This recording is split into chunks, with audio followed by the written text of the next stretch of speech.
আসসালামু আলাইকুম। বাসা থেকে হাঁটতে হাঁটতে বেশ খানিকটা সামনের দিকে চলে এসেছি। যদিও এই জায়গাটা আপনাদের অনেক পরিচিত, আমি এদিকে মাঝে মাঝে আসি।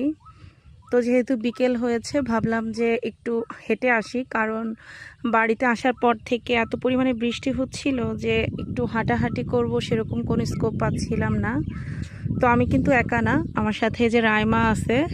রাইমা এখানে দাঁড়ানো, এই যে চাঁদনি আছে, সালমা ভাবির মেয়ে এটা। তো যাই হোক, রাস্তার অবস্থা যদিও খুব একটা ভালো না, তবে পাকা রাস্তা তো হেঁটে আসতে খুব একটা সমস্যা হয়নি। আর এখন কিন্তু মাঠে বেশ কিছু পাটও দেখা যাচ্ছে, যদিও বেশিরভাগ পাটই কেটে ফেলেছে। এই যে দেখতেই পাচ্ছেন, এদিকে কিন্তু পাট অনেকটাই কাটা হয়ে গিয়েছে। আর যে জমিগুলো দেখতে পাচ্ছেন এখন ধান লাগানো হবে। আর এই জায়গায় যে এত সুন্দর মিষ্টি একটা বাতাস, যেটার জন্যই মেইনলি ভিডিওটা করা। তো এরকম ভিডিও দেখতে আপনাদের কাছে কেমন লাগলো অবশ্যই কিন্তু কমেন্ট করে জানাবেন।